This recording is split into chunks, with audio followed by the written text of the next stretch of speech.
कि हम 20% जो पूंजी निवेश होगा उसके 20% तक उन्हें सहयोग करते हैं और अधिकतम 2 करोड़ तक। तो भाई सरकार को ये आंकड़े तो होने चाहिए ना कि भाई किन छोटे छोटे उद्योगों को 2 करोड़ रुपया या उससे 1 करोड़ रुपया हमने दिया है जिससे वह पुनः जिंदा हुआ, फिर वो काम करने लगा। अगर ये आंकड़े नहीं होंगे अध्यक्ष महोदय, कैसे हम आगे बढ़े? अध्यक्ष महोदय, मैंने सरकार का ध्यान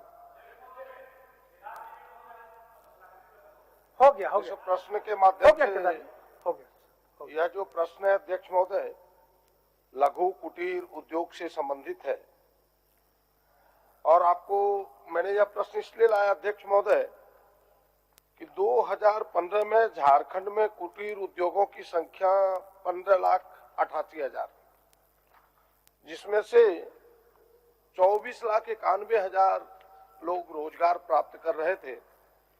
और आज के जो सर्वे हैं उस सर्वे में अध्यक्ष महोदय कुटीर उद्योग मात्र 3.76 लाख यानी 3,76,000 मात्र कुटीर उद्योग बचे हैं। और आप देखें तो उसमें से एम्प्लॉयमेंट भी उसी अनुपात में घटा है, रोजगार भी उसी अनुपात में घटा है। तो हमने अपने प्रश्न के माध्यम से सरकार से यह कहने का प्रयास किया है कि भाई जो इतनी बृहत मात्रा में रोजगार देता हो, यहाँ जितनी पॉलिसियां बनी, राज्य में औद्योगिक नीति 2012 बनी अध्यक्ष महोदय, फिर राज्य में झारखंड इंडस्ट्रियल पार्क पॉलिसी 2015 बना, फिर Jharkhand industrial and investment promotion policy 2016 बना। अगर तीनों पॉलिसी पर अगर आप गौर करें, हमने एक पन्ने पर एक अक्षर पर गौर किया अध्यक्ष महोदय, तो यह जो हमारा कुटीर उद्योग है, जो लघु उद्योग है, जो MSE है, ये इसमें बड़ी कम जोर दिया गया। केवल कुछ 2-4 पंक्तियों में कहा गया कि भाई जो इन्होंने उत्तर में भी कहने का प्रयास किया अध्यक्ष महोदय कि झारखंड औद्योगिक निवेश प्रोत्साहन नीति 2016 में जैसे कुछ प्रावधान किए गए जिन बातों का इन्होंने जिक्र किया है। और फिर कहा कि रुकने एवं बंद पड़े सूक्ष्म लघु एवं मध्यम उद्योगों को पुनर्जीवित करने के उद्देश्य से निदेशक उद्योग की अध्यक्षता में एक समिति का गठन किया गया है जो पुनर्जीवन के प्रयास किए जा रहे हैं। अध्यक्ष महोदय, मेरी इससे असहमति नहीं है कि भाई आपने कुछ प्रयास किए हैं।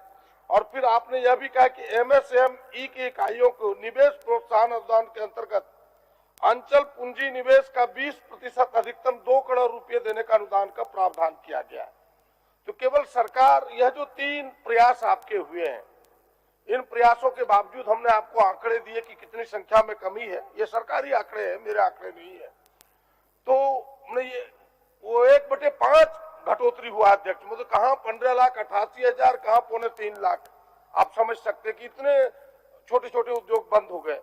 तो इन प्रावधानों का अब तक 2015 से 2020 तक कितने छोटे छोटे उद्योगों ने लाभ उठाया है जिस कारण वो पुनर्जीवित हो सका है? क्या सरकार के पास कोई आंकड़े हैं? जरा हमें बताएं, तब हम भी जाने कि आपके प्रयासों से कुछ इन्हें हुआ है। माननीय मंत्री जी। निश्चित रूप से सरकार माननीय सदस्य हमारे बड़े भाई प्रदीप यादव जी के ने जो सवाल उठाए हैं वह निश्चित रूप से विचारणीय है, और लेकिन ये पूरी तरह से सत्य भी नहीं है, क्योंकि सरकार बहुत सारे ऐसे कदम उठा रही है जिससे कि लघु सूक्ष्म और मध्यम उद्योगों को बढ़ावा मिल सके। अभी जो आंकड़े मांगे गए हैं कि कितने उद्योगों को बढ़ाने का ये किया गया, ये तो हमारे पास अभी वो आंकड़ा उपलब्ध नहीं है, डाटा नहीं है। लेकिन सरकार की ओर से बहुत सारी ऐसी महत्वाकांक्षी और लाभकारी योजनाएं चलाई जा रही हैं, जैसे कि जो भी लघु उद्योग और मध्यम उद्योग का जो भी उनका प्रोडक्ट होगा वो सरकारी कार्यालयों में और सरकारी संस्थानों में 20% तक उन्हें खरीदना मैंडेटरी किया गया है। अच्छा, जवाब सुन लीजिए। हो गया, बोलिए। इसलिए रोकता हूं कि वो उस खंड पर मैंने अभी चर्चा नहीं की है, वो तो बाद के खंड है।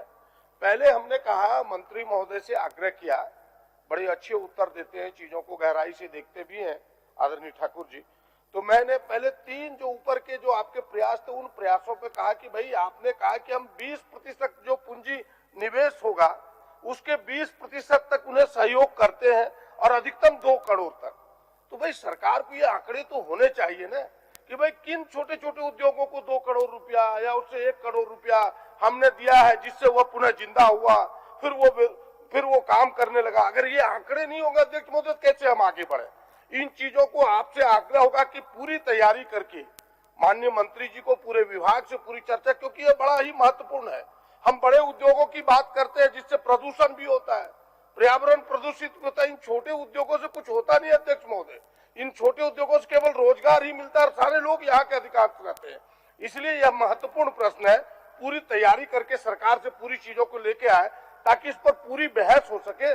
और हम तो केवल सरकार का इसलिए ध्यान आकृष्ट कर रहे कि आप भी करना चाहते हैं, हम तो उनमें सहयोग करते कि जो चीजें आपकी आंखों से ओझल है हम वो आपके सामने ला रहे हैं। प्रश्न करने का तो मायने यही है अध्यक्ष महोदय कि जो सरकार के सामने से जो चीजें ओझल हो गई है वो फिर से जिंदा हो, ताकि सरकार हमारी बातों से प्रभावित होकर के उन चीजों पर ज्यादा जोर सके। हम आपके कोई विरोध नहीं कर रहे हैं, हम कह रहे हैं कि ये चीजें और आपके जमाने की भी नहीं है जो आपको इतना है। आप इन प्रयासों को हमें फिर से एक बार बताएं ताकि पूरी चीजों पर बहस हो सके, तब सर बेहतर होगा। ये मेरा आपसे आग्रह होगा। तो माननीय सदस्य महोदय, माननीय मंत्री जी, तो माननीय मंत्री जी पूरी तैयारी के साथ जवाब दें। इसको पुट कल करता हूँ, रखा जाए अध्यक्ष महोदय, इसको पुट करता हूँ। हाँ कल रखा जाए। ठीक ठीक।